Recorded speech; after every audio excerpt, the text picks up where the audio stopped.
Baby food and allergy.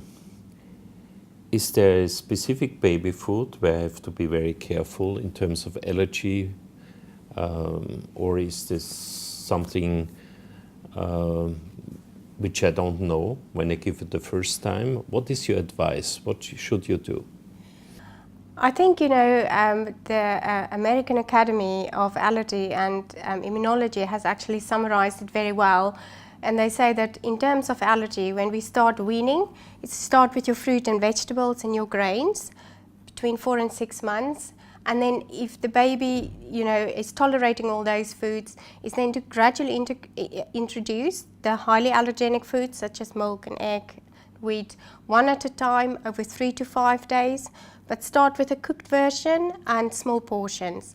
But I think in terms of just general weaning and baby food, I think, there's an excellent variety of fruit and vegetable and fruit mixes, and that would be the best food to start weaning with. There's this big S Pecan study on food allergy, and it comes out that introducing a big variety of food between 4 to 6 months is better than waiting and introducing step by step. What is your opinion on this? I think, again, getting back to the guidelines used to say that you have to introduce every food every 3 to 5 days apart. And I think we are past that point now, because we realize the sooner we can get foods in and a variety of food to get as a diverse diet as possible, the better. So I do think that in terms of fruit, vegetable, grains and meats, we could just actually introduce the food, see how the baby is tolerating it, perhaps a little bit of caution when we get to the more allergenic foods. But I don't think at this point in time we have an ideal time for introducing the allergenic foods.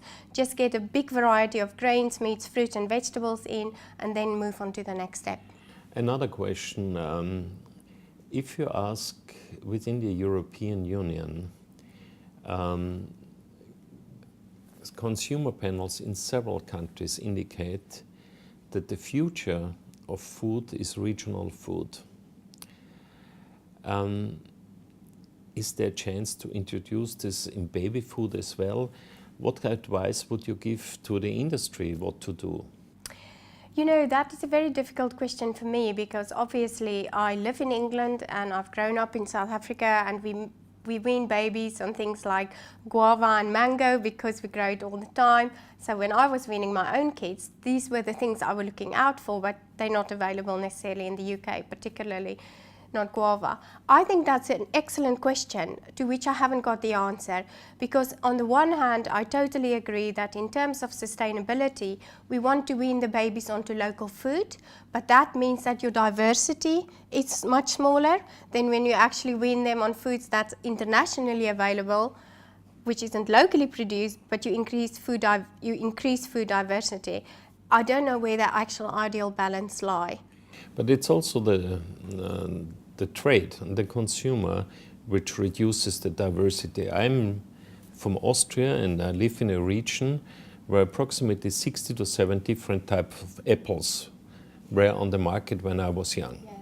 Now, when you go to a supermarket, you find 3 to 4 because these are the best-selling apples. So there's a selectivity already at the level of the trade because of consumer. I think that's very sad, and I do think first of all we have to try and eat as many local producing food. But there's probably no harm in topping up the diet variety by having things that's more internationally available. But I do think if you are in a situation where you can buy locally produced food in season, then in terms of sustainability, that may be your better option. The other question on this is, in the Scandinavian countries, the industry, baby food industry, is requested to put the CO2 footprint on the label. That means it is produced nearby where it's consumed. I think this is a Very interesting approach. How do you feel about this? I think that's an excellent approach, because if I explain to you, I have been told anecdotally by a baby food company how they struggle to get hold of mango, which they had to fly in from Australia. So there is a hesitance in me now when I see baby foods and to recommend it to moms, thinking I'm not sure what the CO2 stamp would be. And for me that would be excellent and totally reassuring. I would love that. Thank you very much.